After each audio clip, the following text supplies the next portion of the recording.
नमस्कार बच्चों, जैसा कि आपको विदित है हम इकोनॉमिक्स का चैप्टर 3 मनी एंड क्रेडिट उसको लेके चल रहे हैं। तो जहां हमने टॉपिक छोड़ा था उससे आगे की हम बात करते हैं। तो यहाँ आपके समक्ष आपको दिखाई दे रहा है न्यू जो इसमें टॉपिक है, लोन एक्टिविटीज ऑफ बैंक्स। तो सबसे पहले यहाँ पर मैं नोट कर दूं इसको, लोन एक्टिविटीज ऑफ बैंक्स।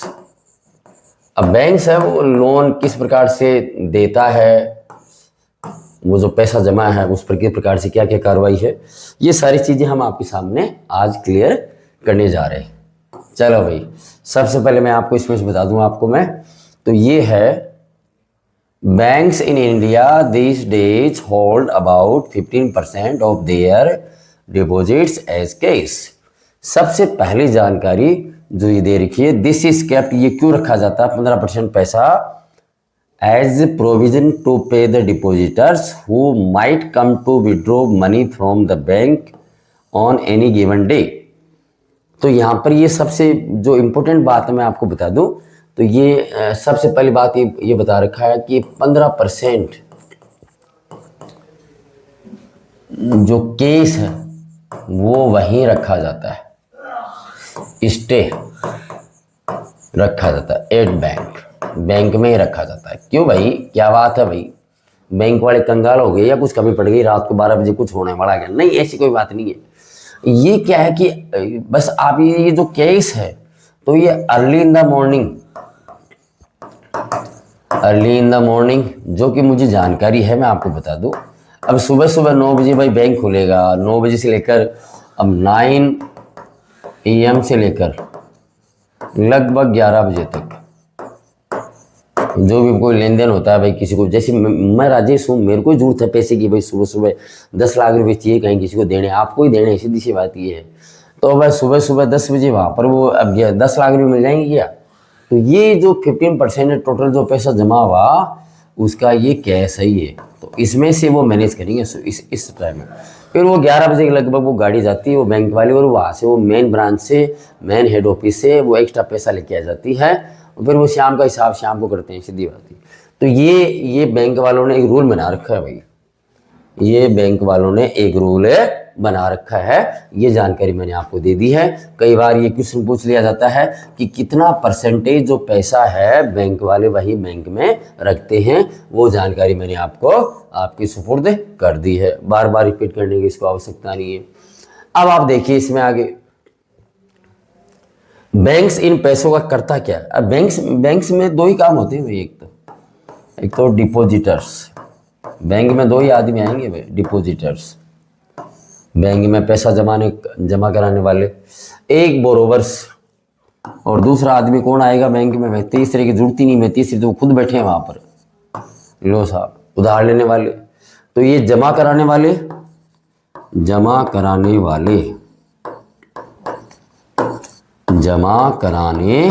वाले, और ये लोन लेने वाले, लो साहब, लोन उधार लेने वाले क्यों लिखूं मैं, लोन लेने वाले भाई, सीधी सी बात है, जो मुख्य काम है वही लिखूं मैं, तो जमा कराने वाले या लोन लेने वाले, सीधी बात है। इसके अलावा ये जो व्यक्ति है ये धन निकासी वाले भी है भाई, ये दोनों काम है इसका काम भाई, जिसने जमा करवाया है वो धन निकासी भी करवाएगा भाई। तो ये तो इसके डिपॉजिट्स के काम दोनों हो गए, और लोन लेने वाले वो एक दोनों काम। अब देखिए आप इसमें, banks make use of the deposits to meet the loan requirements of the people। Bank में जितना भी डिपॉजिटर्स पैसा जमा करवाते हैं उसका बैंक क्या करता है, जिनको ये बोरोवर्स, जिनको पैसे की जरूरत है उनको लोन देकर वो उसकी रिक्वायरमेंट पूरी करते हैं। यहाँ पर हम ये कह सकते हैं कि बैंक है वो मीडिएट का काम कर रहा है, मीडिएटर, जो सरप्लस फंड है वह है, जिसको जरूरत है, ये बोरोवर्स इनको जरूरत है, इनको ये लोन के तौर पे देता है। ये मेन चीज आप यहाँ पर देखिए, आप बैंक इन पे भाई हाई चार्ज लगाता है भाई इंटरेस्ट का, हाँ क्या बात है भाई, लोन आप मुझसे ले रहे हो, और लेकिन जो ये डिफरेंस है इसमें, अब ये जो पैसा जमा करवाए इस पे लो इंटरेस्ट है, इस पर भाई इंटरेस्ट लो है इन पर, और यहाँ पर क्या है, हाई चार्ज ऑफ इंटरेस्ट। ये लोन लेंगे तो इस पर ये हो जाएगा हाई चार्ज ऑफ इंटरेस्ट। और ये बीच का, ये जो बीच में बचा, ये जो डिफरेंस है, ये बीच में जो डिफरेंस है, यही इनकी कमाई है भाई बैंक वालों को। ये डिफरेंस है, यही इनकी क्या है, ये मनी, ये कमाई, यही है बस मनी, सब कुछ ये साफ साफ दे रखा है। द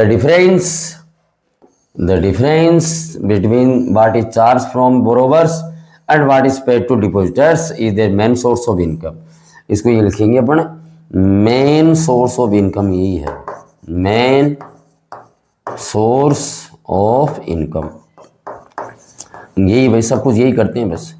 अपने जो बैंक कर्मचारी है उनको सैलरी भी इसी से देते हैं, नई ब्रांच खोलनी है, वो सारा लेन देन, सारा ये डिफरेंस ये काम देता है। चलो मैं आपके समझ इसको रिपीट करवा दूँ एक बार आपसे। लोन एक्टिविटीज़ में 15% जो पैसा केस है वो भाई अगले दिन सुबह मॉर्निंग 9 से 11 बजे तक के लिए, प्रैक्टिकली बातें हैं, अलग से आपको बताने की जरूरत नहीं, उसके लिए जमा रखते हैं। 11 बजे वो गाड़ी आ जाती है और पैसा लेके आ जाती है, और वो सारा दिन भर का काम चलता रहता है। बैंक में कौन कौन जाते हैं भाई? डिपॉजिटर्स, भाई पैसा जमा कराने वाले या अपना ही पैसा निकासी करने वाले, और इसके अलावा जो जिनको लोन चाहिए, जिनको कुछ अकस्मात कुछ आवश्यकता है उसके लिए वो जाते हैं, ये इनको लोन टेस्ट देते हैं भाई, और ये इनके हाई चार्ज में टेस्ट लगाते हैं। अभी इसका जो बीच में डिफरेंस हुआ वह डिफरेंस ही इनके पास मनी है, और ये मनी क्या है? ये मेन सोर्स ऑफ इनकम है। तो ये सब मैंने आपके सामने क्लियर कर दिया है। चलो हम इसमें आगे बढ़ते हैं। अब ये नेक्स्ट, तो टू डिफरेंट, पहले आप इसको समझना पड़ेगा आपको। Two different credit situation. नगद पैसा कई बार हमें फायदा पहुंचा देता है और कई बार हमें नुकसान पहुंचा देता है। चलो भाई हम बात करते हैं। दो एग्जाम्पल हमारे सामने हैं और दोनों एग्जाम्पल को हम क्लियर समझ सके इसलिए बीच में एक लाइन खींच देते हैं भाई। तो ये तो हो गए साहब सलीम साहब, ये सलीम साहब है, और ये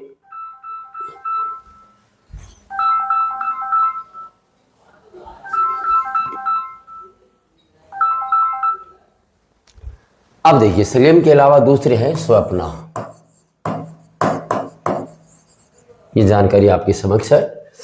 अब इसके पास क्या हुआ, क्या चीज़ थी वो आप पूरी देख लीजिए। आप सलीम है तो सलीम को एक कंपनी के माध्यम से एक ऑर्डर मिला 3000 जूते बनाने का, 3000 शूज जूते बनाने का ऑर्डर मिला इसको।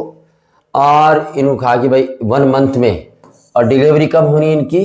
1 मंथ में, 1 मंथ में इसकी डिलीवरी होनी है। 1 मंथ, 1 महीने में इसकी डिलीवरी होनी है भाई।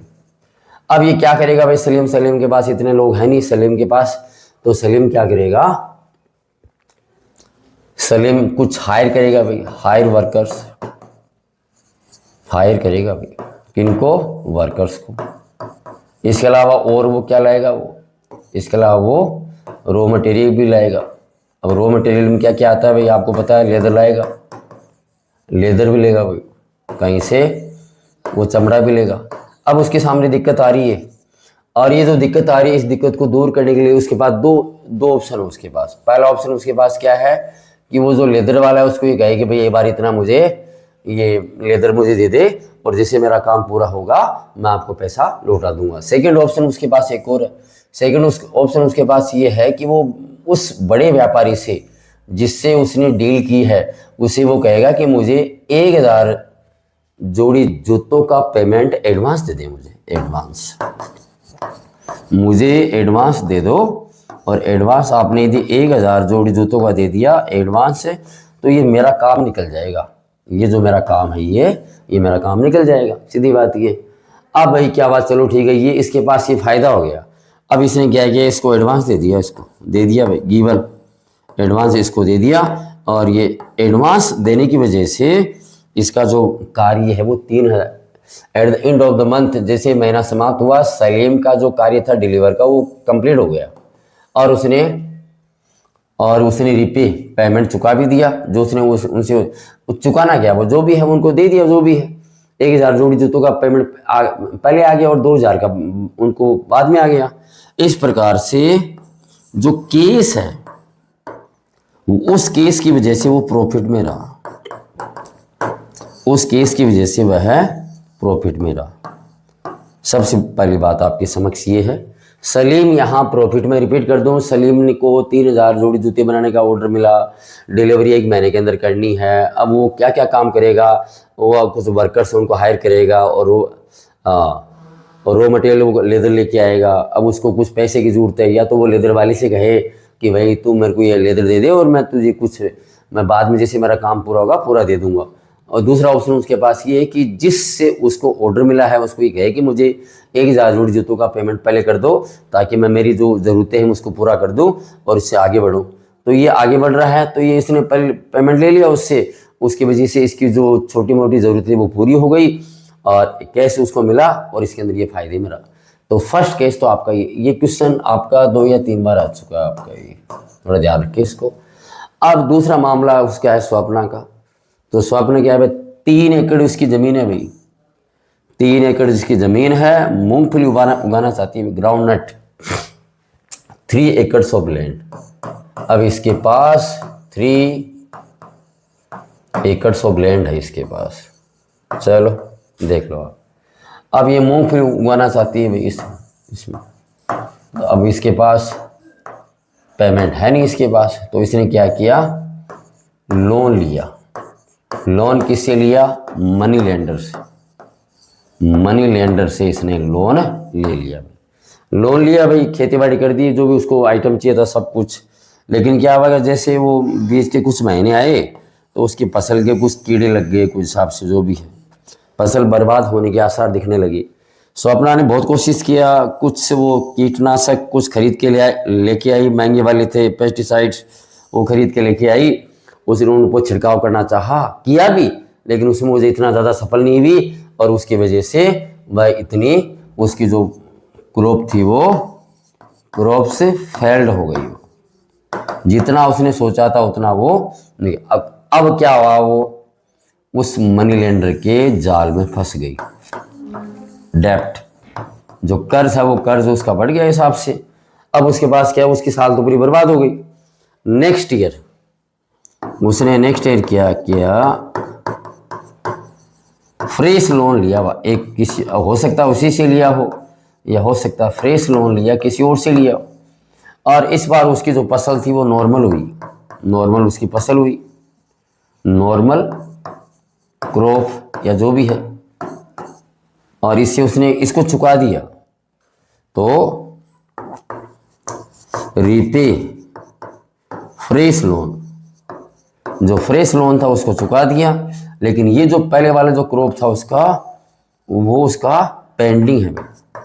पहले वाला जो उसका जो है वो पेंडिंग है, मजबूरी बढ़ गई तो इसको लास्ट में क्या करना पड़ा, ये देखो यहाँ पे लिखा हुआ है, she has to sell a part of the land to pay off the डेप्ट। उसको sell a part of the land, जमीन का एक हिस्सा उसको बेचना पड़ा। क्यों, ताकि वो उसको उस शुरुआत में जो फर्स्ट जो मनी लेंडर से जो पैसा लिया था, मैं रिपीट कर दूं उसको एक बार इसको। ऐसा ही मामला एक स्वप्ना का है, 3 एकड़ जमीन की ये मालकिन है। इसने मूंगफली उगाने के बारे में सोचा, लोन लिया मनी लेंडर से, लेकिन बीच के दौरान, सीजन के दौरान उसकी फसल के कुछ कीड़े वगैरह से कुछ लग गए, जो भी है। उसने कीटनाशक वो महंगे से महंगे खरीद के लाई, स्प्रे भी किया, लेकिन सब फेल्ड हुआ। कर्ज के दाल में वो फंस गई, पूरी साल बर्बाद हो गई। नेक्स्ट ईयर उसने फ्रेश लोन लिया और नॉर्मल क्रॉप उसकी हुई, उसकी वजह से उसने उसको चुका दिया भाई, रीपे कर दिया भाई फ्रेश लोन। लेकिन पहले वाला था वो पेंडिंग चल रहा है उसका, उसकी वजह से उसको अपनी ज़मीन का एक हिस्सा टुकड़ा बेचना पड़ा। ये पूरी जानकारी है। इस पर भी आपके 1 या 2 बार आपके बोर्ड एग्जाम पेपर में ये क्वेश्चन आ चुके हैं, दोनों में आपके समक्ष क्लियर कर चुका हूँ। नेक्स्ट, अब देखिए आप यहाँ हम देखते हैं तो ऊपर आपके सामने ये लिखा हुआ है किस प्रकार से जो विलेजर्स हैं, ये पूरा लिखा हुआ भाई। ये लोग भाई क्यों लेते हैं भाई, ये जो ग्रामीण अंचल के अंदर लोन क्यों लेते हैं, क्रॉप प्रोडक्शन के दौरान ये लोन लेते हैं। इसके अंदर ये क्या क्या खरीदते हैं भाई, बीज खरीदते हैं, सीड्स, फर्टिलाइज़र खरीदते हैं, पेस्टिसाइड खरीदते हैं, पानी की सुविधा करते हैं, बिजली की सुविधा करते हैं, और कुछ औजार है उनके पुराने हो गए उनको भी भाई सही करने का प्रयास करते हैं। तो कम से कम ये जो 3 या 4 महीने लगते हैं पूरी खेती बाड़ी के अंदर, एक सीजन के अंदर। तो ये जो इनपुट डाला, इस इनपुट को डालने के बाद में वो इसको भरपाई कब करेंगे, जब वो फसल को बेच के आएंगे।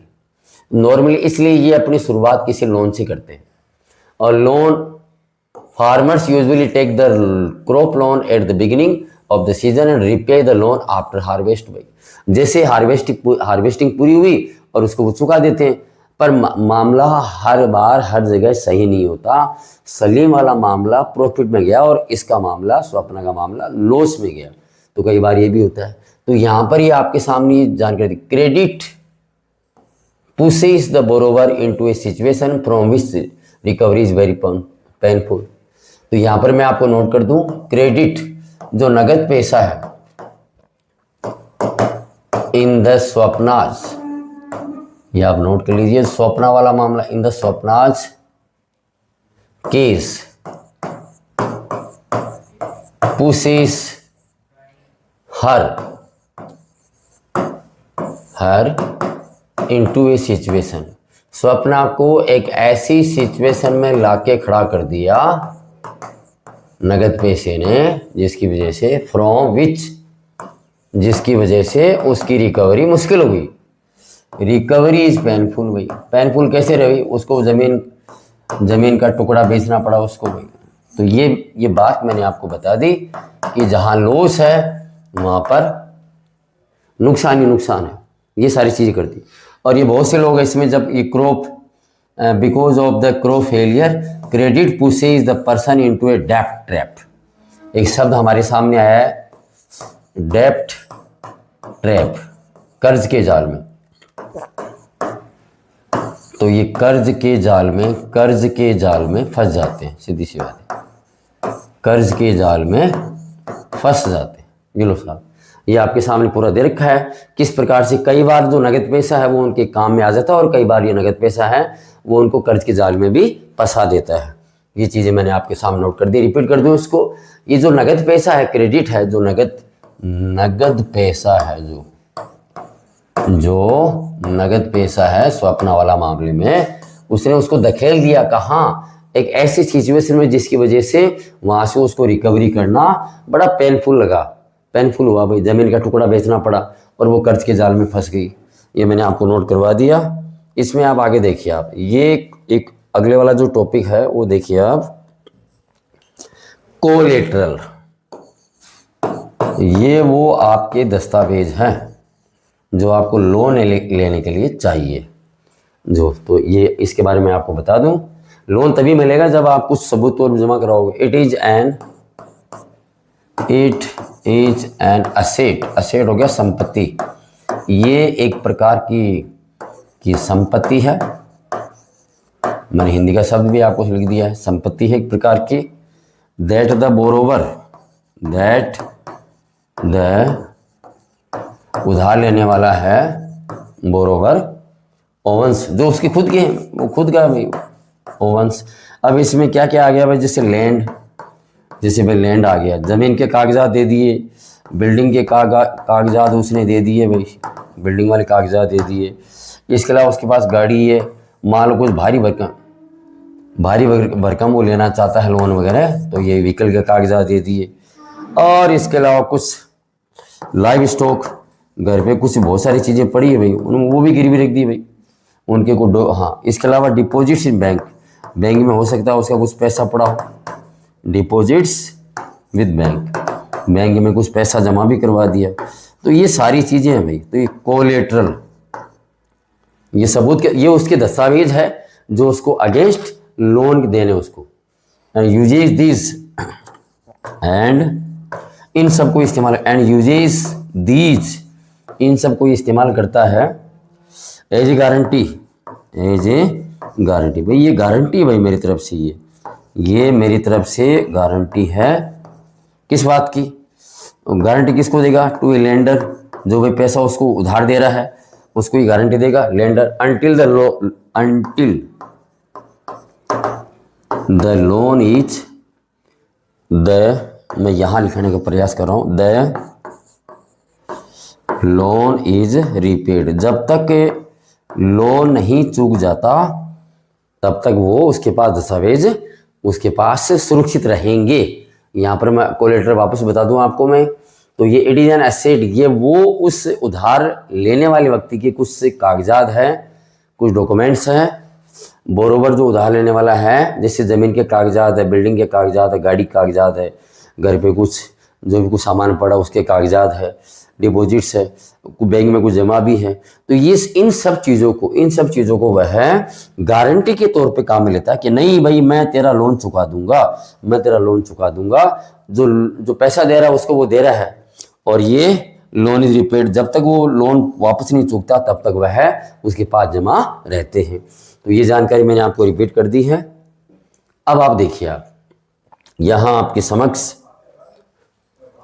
टर्म्स ऑफ क्रेडिट और उससे पहले ऊपर एक जानकारी और दे रखी है। ये देखो हाउस लोन। तो हाउस लोन के लिए हाउस लोन के हम लेंगे तो हमें क्या क्या चाहिए भाई, तो क्या क्या जानकारी हमारे पास इंफॉर्मेशन होनी चाहिए। तो ये जानकारी है भाई, एक तो आपको दे रखा है भाई लोन अमाउंट कितना लोगे भैया, लोन अमाउंट भाई घर आपको बनाना है तो लोन अमाउंट कितना लोगे आप, जो भी रुपीज़ के अंदर। जैसे मान लो कि मुझे 50 लाख रुपए चाहिए भाई, चलो एग्जाम्पल दे दिया। ड्यूरेशन ऑफ लोन, ये दूसरी एक जानकारी है कि वो उसका ड्यूरेशन ऑफ लोन का समय कितना रहेगा भाई। तो आजकल आप बैंकों में जाओगे तो मिनिमम 3 इयर्स का तो वो रखते ही हैं, मिनिमम 3 इयर्स। तो चलो ठीक है, मैं 5 साल का कर लेता हूँ भाई, 5 साल के अंदर मैं चुका पाऊँगा आपका भाई पैसा, जो भी है मुझे इतना पैसे। डॉक्यूमेंट्स रिक्वायर्ड्स, तो अगले वाला आपके सामने है कि डॉक्यूमेंट्स क्या क्या चाहिए, डॉक्यूमेंट्स रिक्वायर्ड, ये जानकारी मैं आपके सामने। अब इसके अंदर मैंने क्या कर दिया, अब मेरे जितने भी है लैंड्स के मैंने कागज़, ज़मीन के कागज़ उनको दे दिए।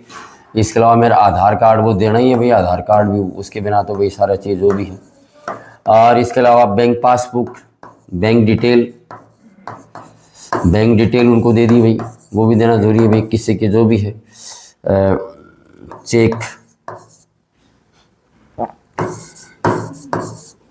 जो चेक है, चेक भी उनको दे दिया। चेक का मुझे इतना ध्यान नहीं है, लेकिन फिर भी चलो जो भी जानकारी है, बैंक डिटेल उसको दे दिए। एक मेरे पास गाड़ी है तो गाड़ी के भी वो डॉक्यूमेंट्स उसको दे दिए। इस प्रकार से ये मैं डॉक्यूमेंट्स उनको मैंने दिया। अब इसके अलावा एक चीज़ और, इंटरेस्ट रेट कितना वो ब्याज लगाएगा अभी, इंटरेस्ट रेट। तो आजकल जो चल रही है वो 18% है। लो साहब, मैंने साफ बता दूँ आपको, आजकल जो चल रहा है वो 18%, लगभग 18% के हिसाब से पड़ेगा हिसाब से। और मोड ऑफ रीपेमेंट, अब अगला देख लो आप, मोड ऑफ रीपेमेंट मतलब मैं मंथली किस्त के माध्यम से दूंगा या कोई वीकली किस्त के माध्यम से कैसे चुकाऊंगा हिसाब से। तो नॉर्मली हमें पता है भाई, हम क्या करते हैं भाई, मंथली करते हैं साहब भाई, मंथली किस्त आती है और वो चुका देते हैं। हमें शहर के लोग तो इन चीज़ों में माहिर है वैसे भी। और कोलेट्रल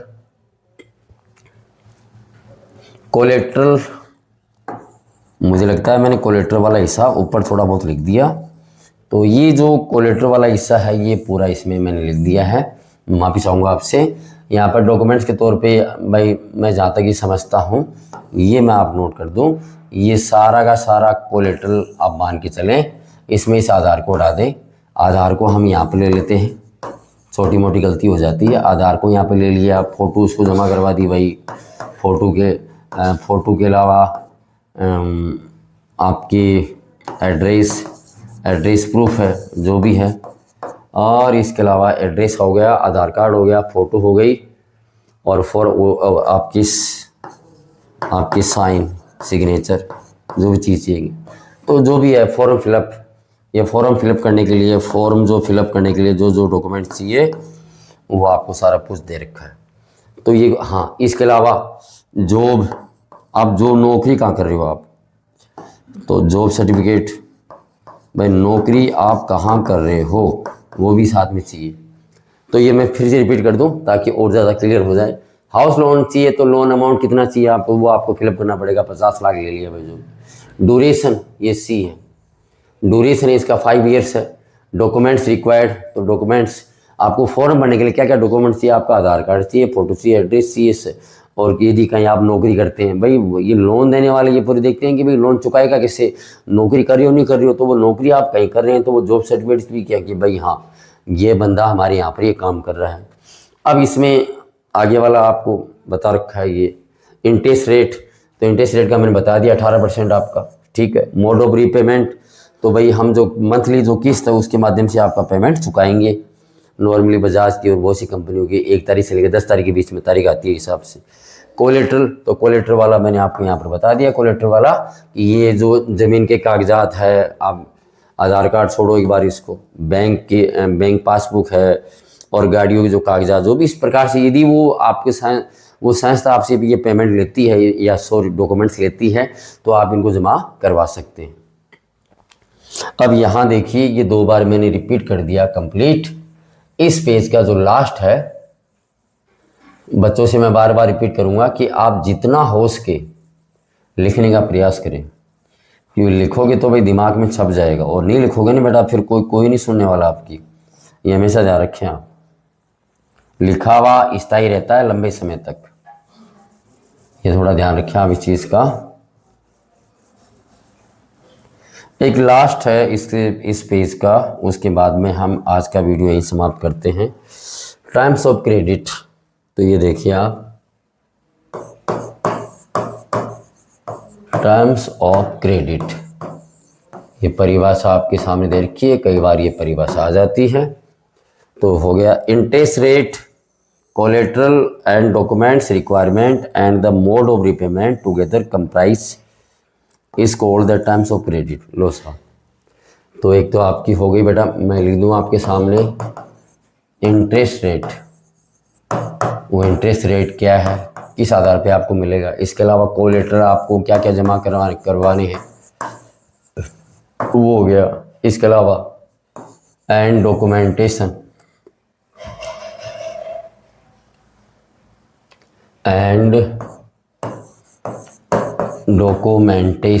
वो भी आपको क्या क्या जमा करवाना है, वो चीज डॉक्यूमेंटेशन रिक्वायरमेंट, भाई क्या क्या आपको डॉक्यूमेंट चाहिए, रिक्वायरमेंट वो भी आपको बतानी है। And the mode of repayment, and the mode of payment, कैसे कैसे चुकाओगे, मंथली किस्त में चुकाओगे या क्या वीकली चुकाओगे या कैसे समय चुकाओगे, ये रिमेंट। सो ये मिलके कंप्राइज, टुगेदर कंप्राइज, मिलकर, सब ये सारी चीजें मिलकर कंप्राइज